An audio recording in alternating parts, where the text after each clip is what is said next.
aja.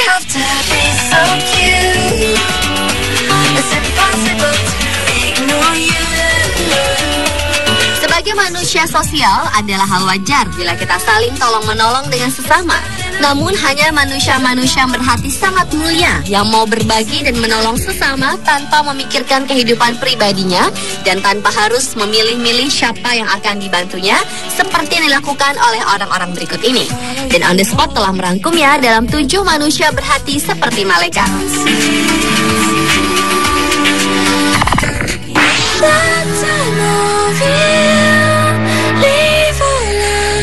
Diawali dengan kisah mengharukan dari Laura Greenway yang menyumbangkan beberapa organ tubuhnya setelah ia tahu tak lagi dapat bertahan dari penyakit paru-paru langka yang dideritanya. Bahkan keluarganya pun akhirnya sepakat untuk menyudahi penderitaan Laura dengan mengizinkan dokter untuk mencabut semua alat pendukung hidup yang masih tertempel di tubuh Laura.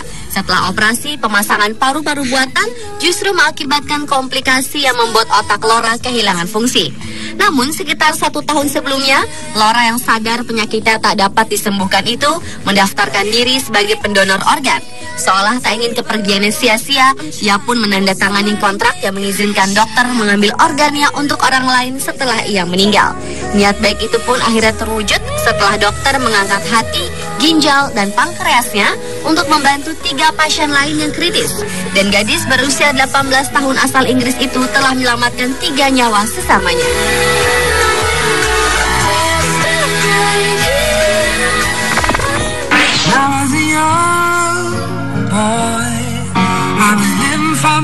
Setelah mengetahui dirinya menderita penyakit leukemia ganas yang tak dapat disembuhkan lagi, Yu Yuan, gadis kecil asal Cina ini rela melepaskan semua yang dimilikinya dan menyumbangkannya untuk anak-anak lain yang masih punya harapan serta masa depan.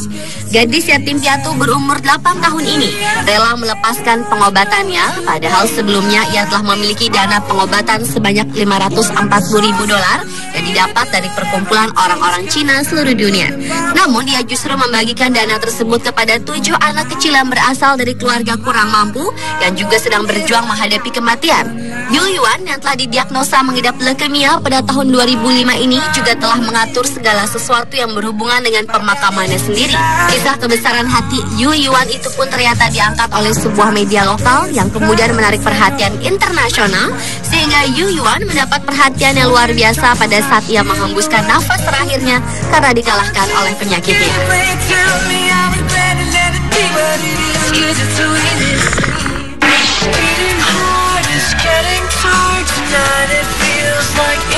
Manusia berhati malaikat selanjutnya adalah Kim Wo-soo dari Korea Selatan, seorang mantan narapidana yang meninggal dengan menyumbangkan uang ratusan juta rupiah dari asuransi jiwanya. Kim yang seorang yatim piatu sejak berusia 7 tahun ini pernah dipenjara karena tuduhan pembakaran rumah.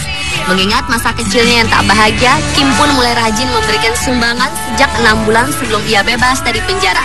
Kim yang kemudian bekerja sebagai pengantar makanan di sebuah restoran itu pun kian rajin beramal dengan gaji yang sebesar 700.000 won atau sekitar 5 juta rupiah. Mengingat resiko pekerjaannya, Kim pun memutuskan untuk asuransikan jiwanya. Hingga suatu hari, Kim yang telah berusia 54 tahun itu mengalami kecelakaan lalu lintas dan tak dapat tertolong lagi setelah 2 hari mendapat perawatan. Namun kematian sang mantan narapidana itu tak sia-sia.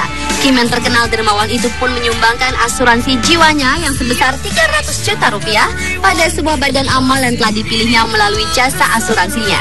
Atas kemuliaan hatinya tersebut, pemakaman Kim pun dipenuhi oleh orang-orang yang mengagumi sifat kedermawanannya.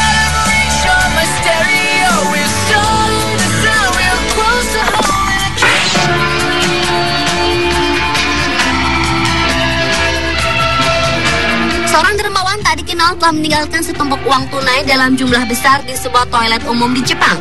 Uang sebanyak 10 juta yen atau sekitar 1,2 miliar rupiah itu ditaruh dalam sebuah kantong belanja plastik dengan tertuliskan sebuah pesan agar uang tersebut digunakan untuk membantu para korban gempa bumi dan tsunami Jepang pada Maret lalu.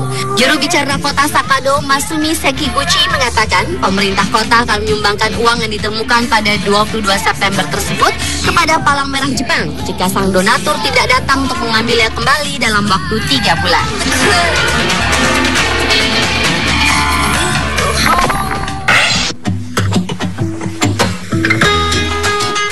Manusia berhati malaikat berikutnya adalah Robin Lim, seorang bidan asal Bali yang telah menjadi pahlawan dunia. Ia masuk dalam top 10 CNN Heroes atas sebuah penghargaan yang diberikan kepada orang yang berkontribusi bagi komunitas terdekatnya. Robin Lim yang mendirikan Yayasan Bumi Sehat pada tahun 2003 itu telah menawarkan perawatan pra-kelahiran dan bantuan melahirkan secara gratis dan sehat bagi warga setempat.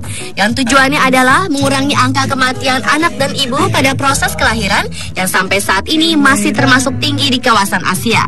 Lim yang termotivasi dari pengalaman pribadinya setelah dirinya kehilangan sahabat, saudara perempuan, dan bayinya yang meninggal karena komplikasi saat kehamilan ketiga. Lim bahkan rela menjual rumahnya di Hawaii dan bersama suaminya memutuskan untuk pindah ke Bali.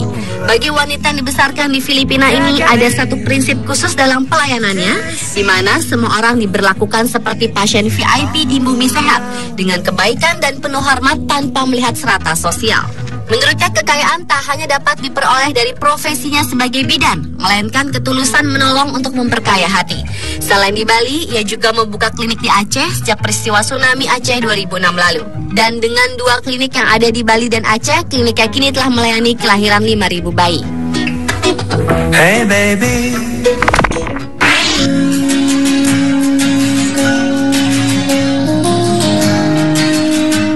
Seorang gadis berusia 12 tahun ini mendapat julukan sebagai penyelamat kecil karena telah menyelamatkan nyawa 5 orang bahkan setelah kematiannya. Pada April 2011 lalu, gadis cantik bernama Karis My Darling meninggal dunia setelah tertular bakteri Streptococcus A yang berkembang menjadi radang otak. Orang tua Karis yang berduka itu pun lantas memutuskan untuk menyumbangkan jantung, hati, ginjal, dan pankreas putri mereka karena yakin putrinya tersebut sangat senang bila dapat menolong sesamanya. Dan hal tersebut membuat orang tua Karis beranggapan bahwa anaknya kini terus hidup meski di dalam tubuh orang lain. Kini keluarga asal Corringham, Essex ini mendirikan sebuah yayasan yang dinamai Karis My Darling Foundation yang menawarkan pelatihan drama profesional dan pelatihan olahraga bagi anak-anak yang kurang mampu membayar pelatih profesional. Ide ini terbetik karena Karis yang sangat senang tampil di panggung itu dan sempat akan mendaftar ke sebuah agen pencari bakat ke London, sehingga orang tua Karis pun membantu sebuah wadah untuk menyalurkan kesukaan para anak-anak.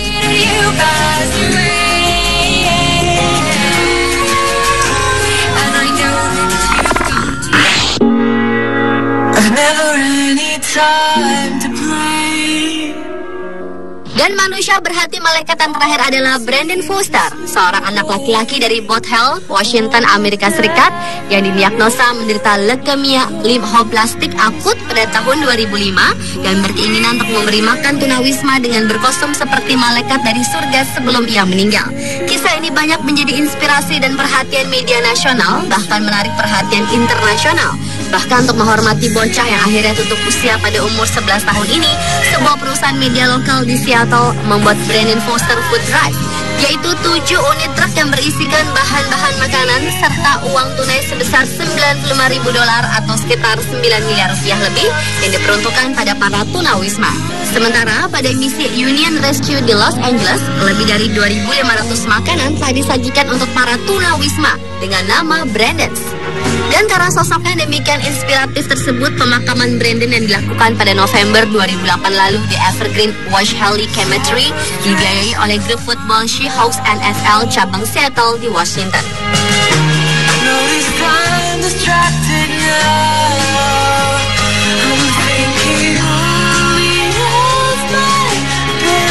Pemirsa, itulah ke-7 manusia berhati malaikat versi on the spot.